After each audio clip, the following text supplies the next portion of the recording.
E aí pessoal, tudo bem? Bem-vindos ao canal Coleção Paralela.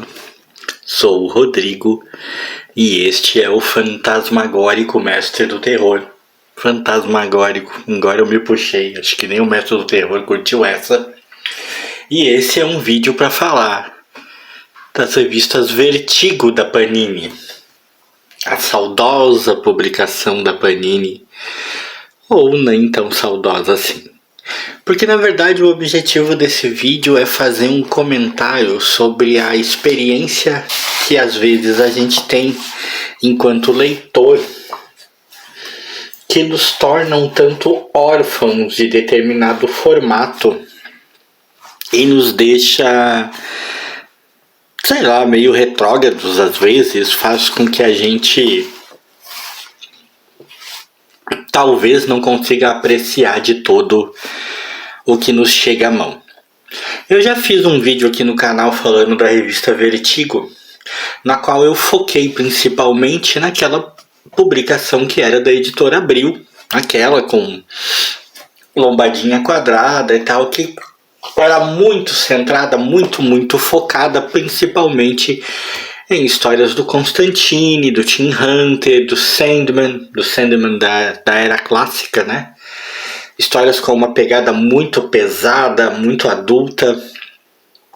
E depois de algum tempo, muito tempo, diga-se de passagem, nos sebos da vida eu me deparei com essas revistas Vertigo, só que agora publicadas pela Panini, num formato no estilo americano, né? O lombada canoa com grampos, e eu resolvi comprar. Comprei basicamente todas praticamente num lote só, empurrei o Mestre do Terror ali e fui lê-las, e claro que eu tinha expectativas. É muito difícil você não ter expectativa quando adquire algum material, principalmente quando é algum material que você por alguma razão já conhecia, né? E eu, é claro, criei expectativas quanto a isso. Afinal de contas, era eu novamente, depois de bastante tempo, lendo uma revista denominada Vertigo. E aí é que está onde eu quero chegar. A revista havia mudado muito. Havia muito mais histórias, né? Por edição. Ainda trazia histórias do Hellblazer, por exemplo, né? Ainda trazia o Constantine, mas trazia uma porrada de autores que eu não conhecia e principalmente de histórias que eu não conhecia. Mas quando eu li na capa o nome de algum desses autores, eu fiquei empolgado. Temos aqui, por exemplo, na número 2, né? Olha só os autores: Mike Carey, né? Temos Neil Gaiman, Jason Aaron, né? Um monte de gente interessante. Bill Willigan, né? Um monte de desenhistas e roteiristas de respeito. E aquilo me fez pensar que eu realmente estava prestes a ler um material muito bom. Mas eis qual não foi a minha surpresa? Eis que ao começar a ler, eu comecei a sentir uma certa decepção. Porque embora as histórias estivessem muito mais calcadas em violência, a violência física presente, a violência gráfica das cenas, agora era muito maior. Essas Vertigos pingam sangue, vamos dizer assim, né? As histórias pareciam ter perdido aquele ar denso, aquele ar pesado, aquele ar que fazia parecer com que o mundo era permeado por magia, por demônios e maldade, né?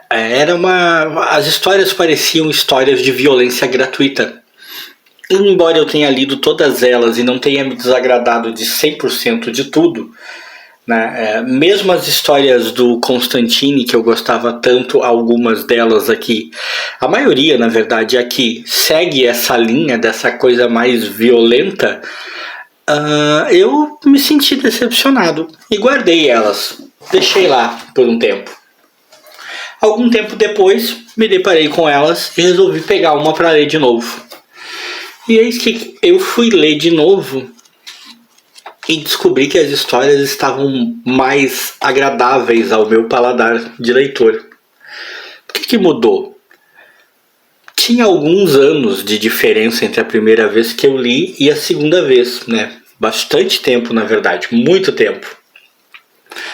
Praticamente uns 10 anos. Talvez o que tenha mudado seja que nesse período eu li tanta coisa. Eu sempre leio muita coisa antiga, a maior parte do material que eu leio é antigo. Mas talvez eu tenha me deparado com tanto quadrinho mais contemporâneo, porque eu li alguma coisa e tenha me acostumado a ver vídeos, a ler a respeito da situação do que os quadrinhos foram avançando, que eu tenha me tornado mais adaptado a esse paladar que tinha nessa revista. E olha que hoje em dia elas são antigas, né? Tô falando do meu paladar pessoal como leitor. Ou talvez simplesmente, como eu digo aqui às vezes, alguns quadrinhos precisem de uma segunda leitura para você poder tirar deles o que eles têm para oferecer. Fato é, passei a aproveitar bem mais o material encontrado nessas revistas e passei a gostar delas. Vou fazer uma passada rápida pelas capas aqui enquanto mostro. As capas, principalmente em sua maioria, eu acho muito legais. E vamos conversar a respeito daquelas histórias que numa segunda leitura me conquistaram, né?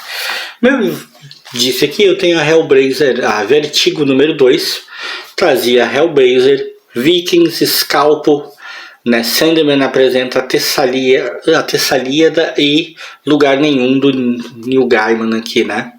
Neil Gaiman, Lugar Nenhum, alguma coisa assim. Quando eu fui reler essa história, Scalpo acabou realmente conseguindo me conquistar. Eu curti o material, eu achei muito interessante, eu consegui mergulhar na história, eu me senti num daqueles filmes policiais dos anos 90 principalmente, né, que tinha muito aquele thriller policial pegado e tal, e eu acabei curtindo. E a história do Constantine, que na primeira leitura eu também não havia gostado, na segunda leitura me interessou. Neil Gaiman aqui com a sua história Lugar Nenhum acabou não me chamando a atenção. O Neil Gaiman hoje em dia, né, no momento em que eu tô gravando esse vídeo, tá muito mal falado aí, 1001 polêmicas, né?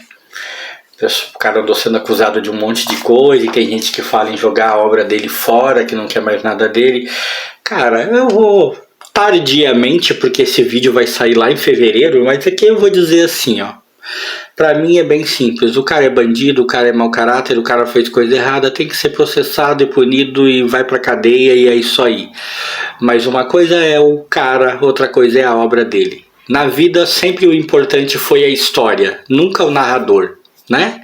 A história é mais importante que o narrador. Não dá pra desgostar de uma obra que você gostava. Você dizer que agora eu não gosto mais é balela, é mentira, né? Se você gostava muito da obra do cara a ponto de ter na sua estante, aí você descobriu que ele é um mau caráter e você agora não gosta mais, é bobagem. Você gosta, você só não quer ter. É um direito seu, não estou discutindo isso. Só estou dizendo que eu separo bem as coisas, né? Neil Gaiman tá mal falado pra cacete agora, mas eu ainda gosto muito da obra dele, principalmente Sandman. Mas a história dele nessa edição aqui não é interessante. Então, aqui se salvaram Scalpo e Hellblazer, eu acabei gostando bastante. Na Vertigo número 6, continuamos com Hellblazer e ao reler essa história, eu descobri que ela era muito melhor do que eu podia lembrar. Eu acabei curtindo muito essa história aqui, fundo demais, com o roteiro do Bill Willinger, eu curti pra caramba. Na segunda leitura é uma história que tem a ver com uma série Casa dos Mistérios, se não me engano, uma coisa assim. Mas eu acabei curtindo pra caramba na segunda leitura, né? acabei me dando conta de que é uma bela história. Vikings começou a me conquistar de alguma maneira. Eu comecei a ver méritos, mas ainda não foi uma leitura. E Scalpo continuou me chamando a atenção de maneira crescente. Essa lugar nenhum de maneira alguma.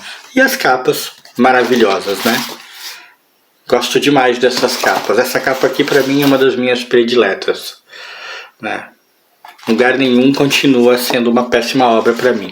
A minha capa predileta, a Vertigo número 5, tem Vikings, Scalpo, Hellblazer, Lugar Nenhum, Matthew Stuart e Bill Willingham na sensacional estreia de Casa dos Mistérios, né? O que dizer? Aqui tem menos material que me interessa. Os Vikings continuam naquele limbo entre ser mais ou menos interessante e não ser. Casa dos Mistérios fez, na segunda leitura, conseguiu um pouco da minha atenção, diferente da primeira, como eu disse. Ela começou a parecer uma coisa meio além da imaginação e Arquivo X, no sentido de contar histórias bizarras. Então conseguiu me conquistar um pouco. Vikings decaiu um pouco aqui nessa edição, mas a capa é sensacional. Depois aqui tinha Vampiro Americano, um Scott Snyder, Rafael Albuquerque e Stephen King. Vampiro Americano tem o nome daí do King, né, envolvido na história. Isso, desde a primeira vez que eu vi a revista, me fez achar que devia ter alguma coisa muito legal com essa história Vampiro Americano. Mas vou confessar para vocês que não curti muito, não achei muito legal. Eu achei meio genérica, meio muito anos 90, né? Alguém tá perguntando, mas são edições dos anos 90? Não são dos anos 90, não, tá? São já dos anos 2000. Você vai ver aqui, ó. Ali, ó. São já dos anos 2000, 2010 e tal. Mas a pegada é muito anos 90, entendeu? A pegada é muito anos 90 e acabou me decepcionando. Mas Scalpo continuou muito boa e Vikings oscilando na minha aceitação entre achar extremamente legal e às vezes extremamente comum. Aí por último não é, na verdade. Aí temos a número 14 com uma capa que eu acho interessante, mas não tanto, né, com Hellblazer, Casa dos Mistérios, Vampiro Americano, Vikings, né, os personagens recorrentes. Continuamos naquela pegada. Scalpo continuou me interessando sobremaneira. Eu nunca consegui ler a série inteira de Scalpo, tá? É necessário deixar isso claro.